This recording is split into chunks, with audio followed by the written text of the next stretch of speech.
like we've got about 18 so far, 18 people so far, which is good. That's great. My phone is, turn my phone off.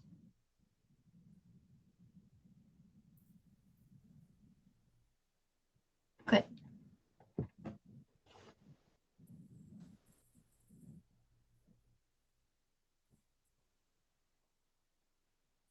right, we've got about 1 more minute for folks to arrive, and I think we're going to start on time just because we've got a little bit to cover and we want to leave some time at the end so you can ask some questions.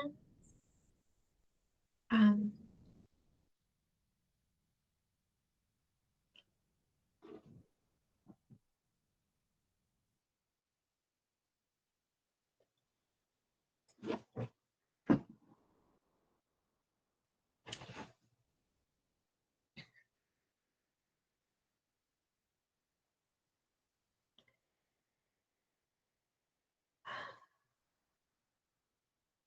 Well, thanks so much for coming and joining us. Really excited to share more information about these updates with Shelterly. I'm going to go ahead and pull my slide deck on. When this comes up, for some reason, I'm not able to see y'all.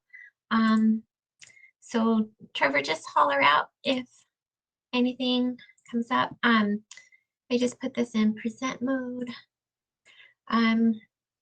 All right, so thank you for joining us for the Shelterly new features release. I am really excited to be sharing some information about Shelterly with y'all. My name is Angie Martin. I'm the VP of Communications, and there's a little bit about me.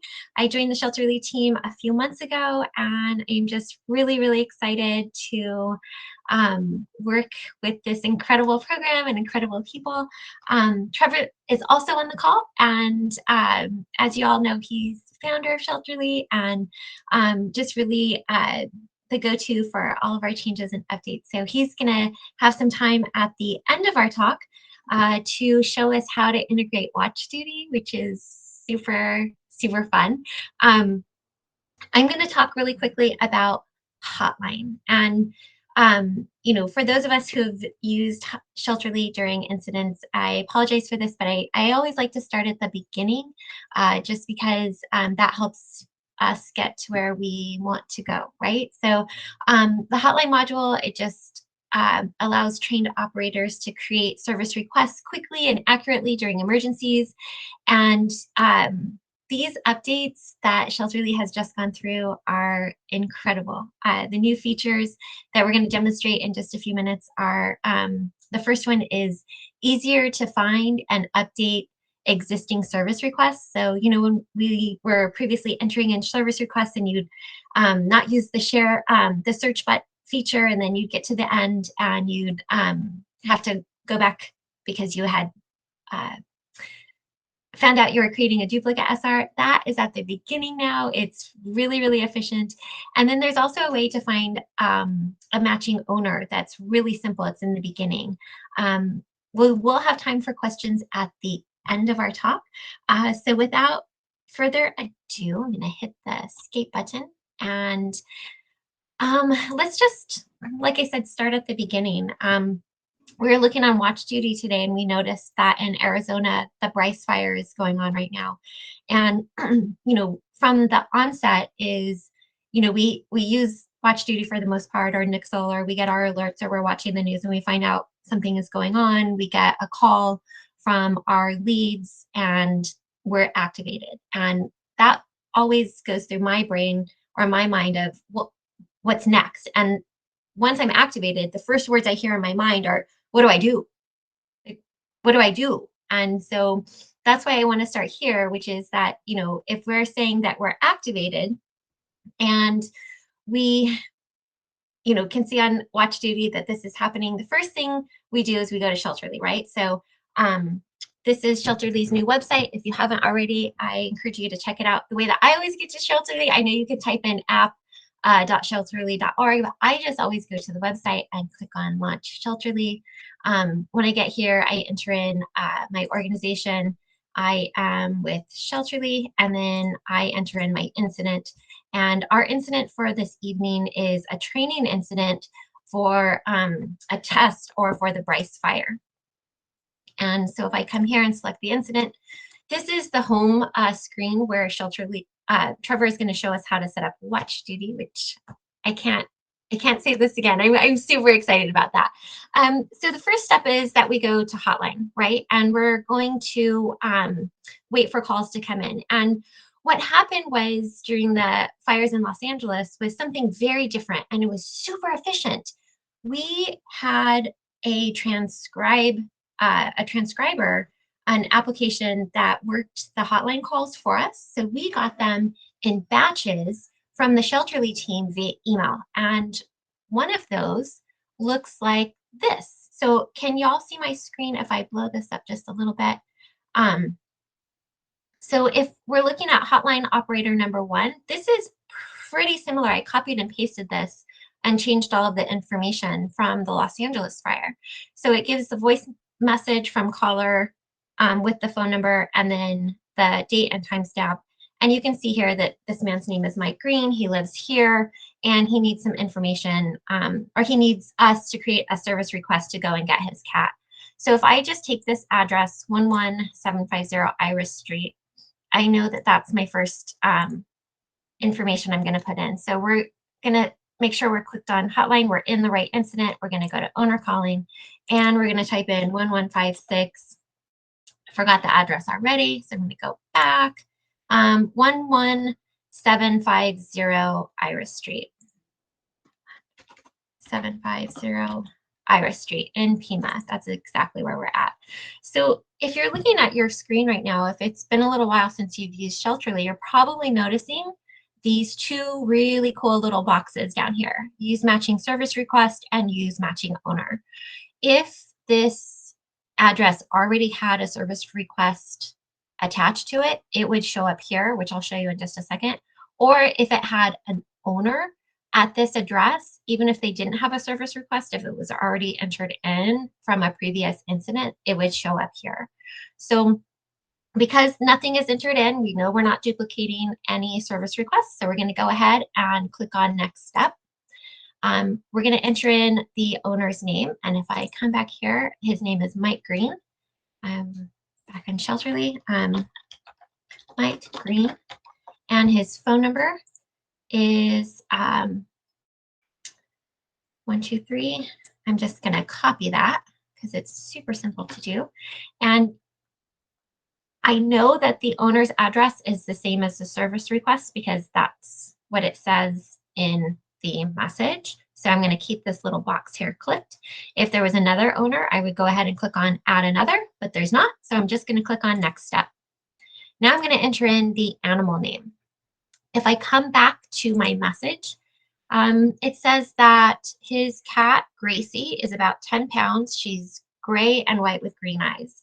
So let's go ahead and go back and type in, she's a cat. And I'm going to say that she's on the smallish side. She's gray and she's white. And see what else it says about her. Gracie is on anti-seizure medication, and so he needs someone to go get her and to also get the medication. She's in the bedroom. All of this is really, really good information for us as hotline operators. So he definitely wants it evac. She's a female. I'm going to leave all of this information because I don't have it or know it. And let's see. Is there any other information about her? Nope. All right.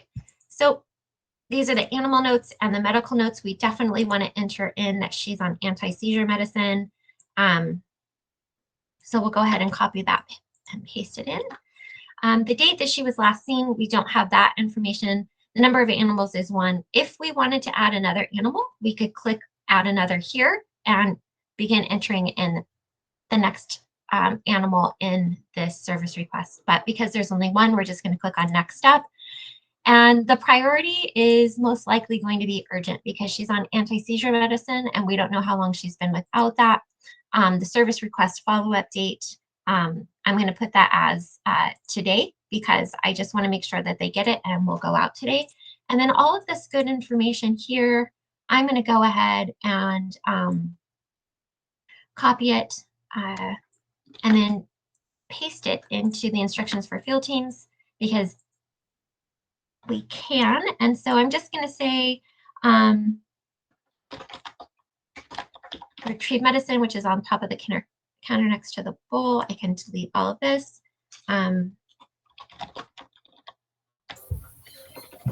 This is in bedroom, and the door will be closed. She might be hiding under the bed. She's really friendly. The carrier is in the hall closet, and that's all the information we have right now. I don't have the verbal liability release, the keys at staging, the accessible or turnaround, but I have enough information to push this service request forward, and we're done. Okay. All right. So let's say I am working on some other project, another call comes in. I'm hotline operator number 2. So because I'm hotline operator number 2, I don't know what hotline operator number 1 has just taken in. I don't know that they just took the call from Mike Green. So when I come back and I look at this, this looks like, hello, my name is Mike Green. I live here. I just called, but I didn't let you know about Betty the bird. So let's go back and open up a new service request, and we're going to type in the address, which I forgot again, 11750 Iris Street, 11750 Iris Street, and the use matching service request pops up. I love this feature. It just saves so much time. So I know that it's service request number 6. I know that there's one animal in there. I know that the owner is Mike Green, so I'll just go ahead and click on this.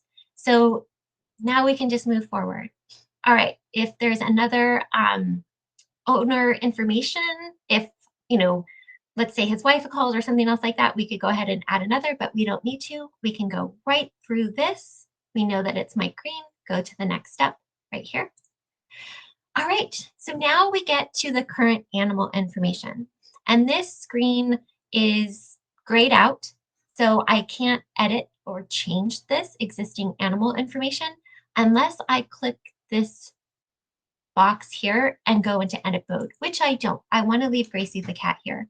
What I want to do is come down and I want to add another animal down here in the lower part of the screen. So I click on add another, and we are going to add Betty the bird. I don't know what kind of bird, so I'm going to type in a canary, I guess, or just put other. Trevor, what do you think I should put here? Do you think I should put other? Avian. All right, I will add avian. I love it. Okay, I'm going to put small, and let's see, Betty the bird. Betty also needs to be evacuated. She's in a cage in the kitchen. All right, so we want evacuation, and we're going to leave all of this blank because we don't have this information. We can click on next step and fill in the, forgive my dog who just made a noise, Betty the bird. Betty also needs to be evacuated. She's in a cage. And so let's go ahead and copy this and paste it in here and put Betty.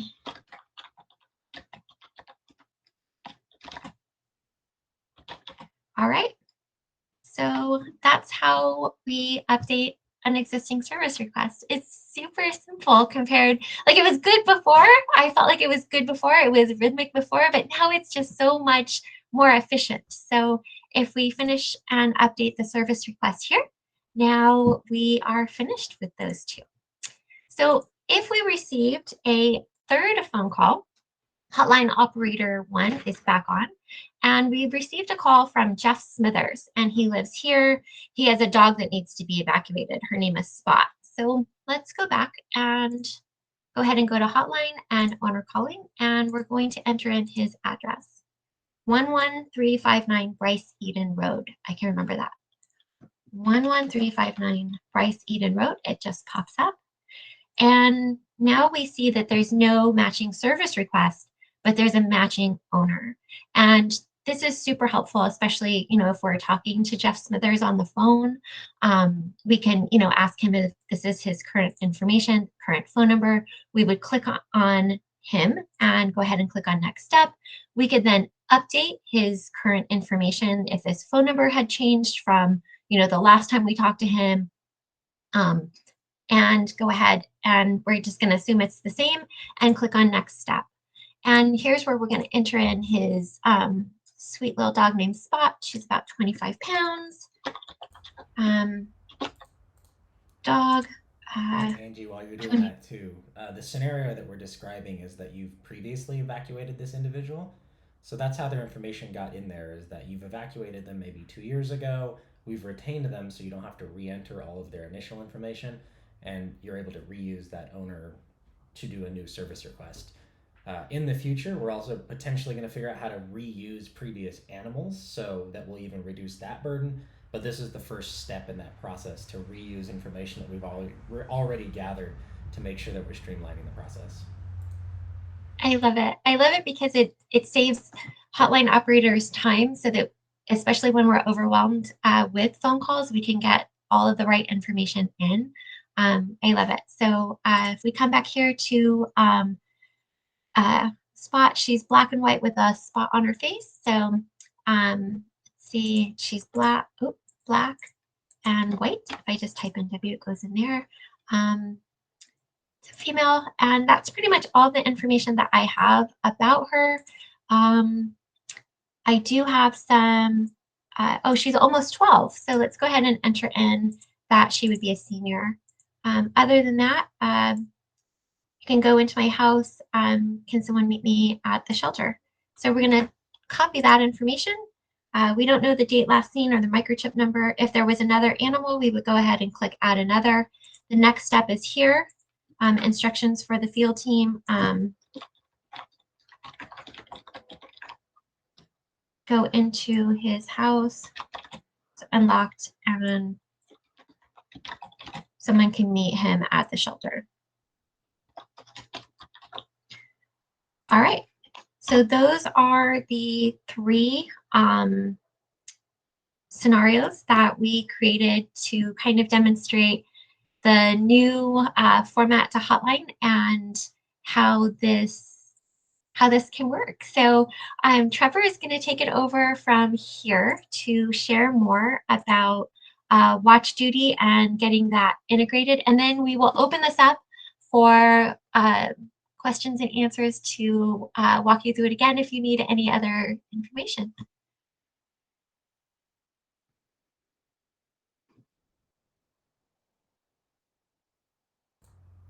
There we go. And yeah, so basically, that was the Hotline walkthrough. I wanted to leave a little bit of space here for questions about the way that Hotline has changed. Oh, I got my camera off. Here we go. Because that is a bit of a change, but it should really help make sure that we're not getting duplicate data entry. If you guys have deployed on an incident, that was one of the big issues that we were having. We had other tools that we had built to resolve that, but ultimately we wanted to make sure that we changed the focus to be addressed first, and that really helps us to make sure there weren't any duplicates. I'll just double check to see if there's any questions.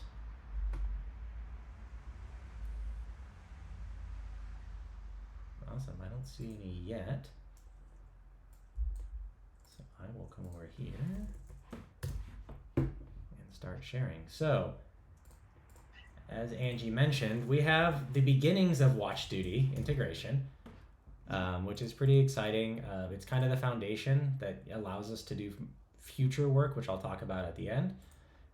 But to start with, we have this Bryce Fire, which is really nice. We're familiar with this format.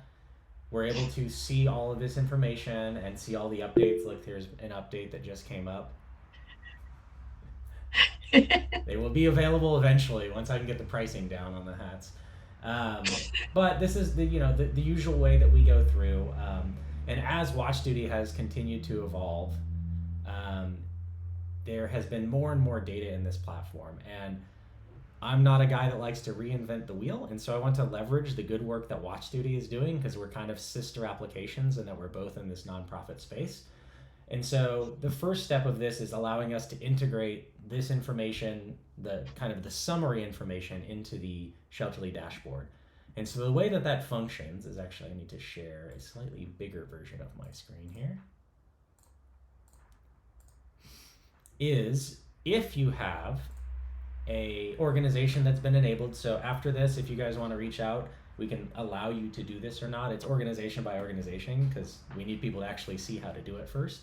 But once you click on a fire, up here in the URL, there's this little 5-digit number. And that 5-digit might become 6 as they continue to build their program. But yeah, if you reach out to info@shelterly.org, it's a good way to access that. And we can get you some additional information. But what you do is you grab this code here. And for a specific incident, so I'm logged into Shelterly, I'm going to go into my incident. And we have test Bryce Fire right here. You can do this during create or edit, but I'm going to go into edit, and you'll see I have a couple of fields here called Caltopo map ID and watch duty map ID. I did a presentation about the Caltopo map integration. That's a little more complex to get set up than watch duty, but we can give you watch duty a lot easier. And you just copy that map ID right into watch duty map ID right there. So once you do that, you then save your incident. And if I log into that incident, what you'll now see is the landing page has transformed.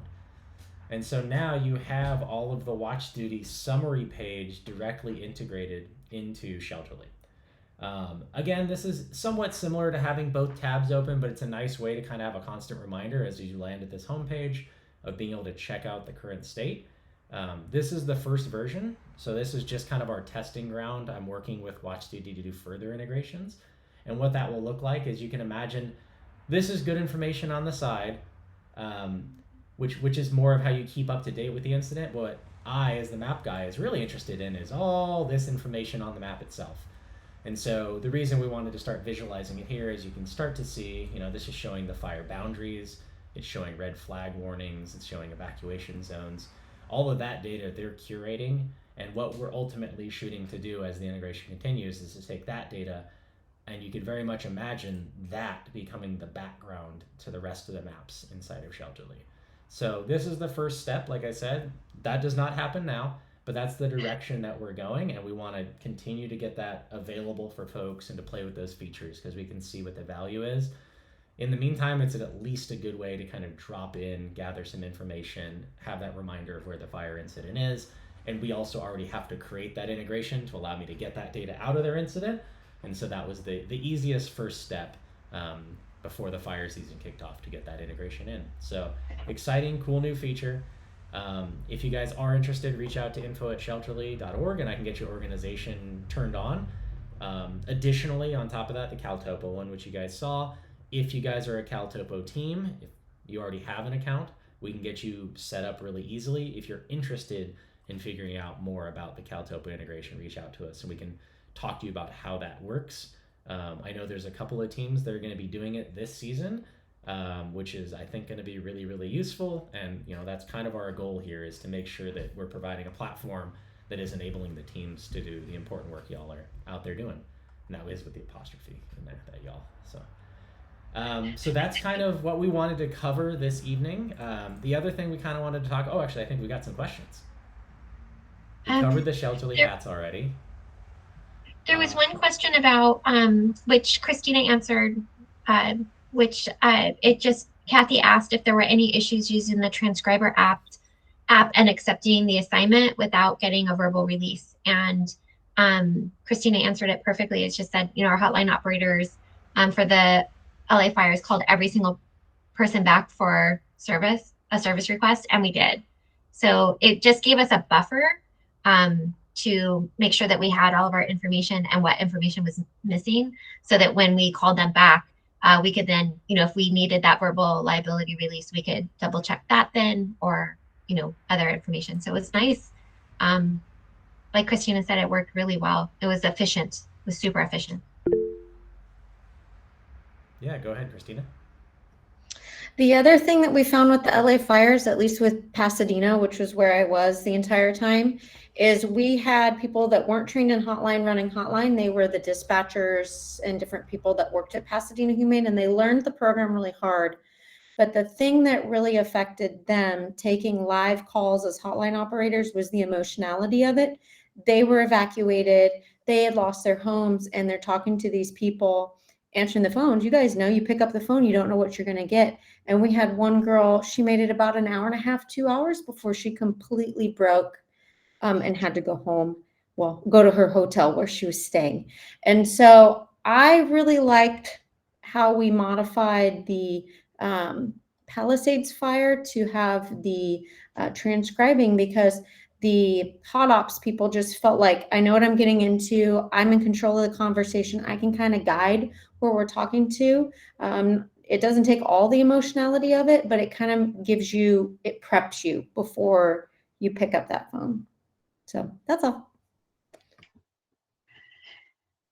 Yeah, great. I liked it too because we could pace ourselves. So if I had just taken a hard call or talked with someone and I said I needed a minute, it was like we could trade off a little bit because you could kind of know, the more challenging calls too. So yeah, that's Hey, Angie, could I say a brief word about the Shelterly Quick Reference Library? Is that reasonable to do here? Okay, great. So for any of you who aren't already aware of this, there is a documentation library about the main Shelterly workflows and some backup reference materials. So everything from creating and editing a service request to debriefing a team, dispatching out a team, et cetera, et cetera. They're just a few pages long, short bullet point documentation intended to have next to you as you use Shelterly during an incident, or they can be used in training as well. These are all available on the calcarts.org website, calcarts.org website. Oh, thank you for putting it in there. And there's a resources menu, and Shelterly stuff is in there. So those documents are freely available for you to download and use in your organizations however you like. A small team of us are regularly updating the documents. We're not quite up to the minute with the latest release, but so you can expect a little bit of a lag, but there's a huge amount of great information there. Yeah, absolutely. A whole bunch of work has gone into those. So thank you to Lisa and Lauren, who put in a huge amount of work in getting those organized. And that's a mechanism that we're using to disseminate the information as well. We wanted to try out this webinar format as a good way to not only show off the new features, but provide, as Nevada Hart learned, a good training opportunity, a way to kind of like come around the campfire and retouch on things, a place for, to ask questions. So we're going to continue to do something similar to this. We're going to play with the format over time and the subjects. We are doing a new major release about every month, so it's going to kind of line up with that cadence. So it'll be a good overview of the new features that have come out as well.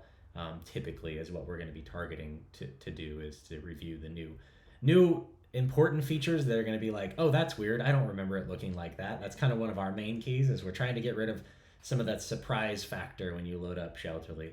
A lot of the bigger changes have been done, but there are some more changes coming down the pipe. We're continuing to develop. We've got a lot of velocity and a lot of support from the community. So expect a lot more great work from Shelterly and our whole team, which is getting bigger, and a lot of volunteer help, always very, very helpful. But we just want to make sure everyone's ready for the upcoming fire season, trained up, comfortable in Shelterly, and ready to rock and roll. we'll have an email follow-up with the new release that just recently came out. That should be in your email boxes Thursday. We're shooting for Thursday evening, Friday morning, to have that come out with the screenshots, very similar to the last one that went out. Yeah, we had one more question. Was this recorded? Yes, and we will try to get the recording out. There were some last minute technical concerns around our recording technique, but we have a recording.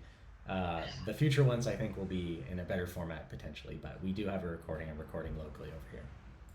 And that link will hopefully go out in that email that goes out on Thursday or Friday. If you have any questions about anything, you can email Trevor, myself, Angie at Shelterly, or info@Shelterly, and we'll do our best to get right back to you, answer any questions. Thank you guys so much for coming. It's really good to see y'all here, and Absolutely. Yeah, thank you all, and we'll see you guys at the next one. Bye. See y'all.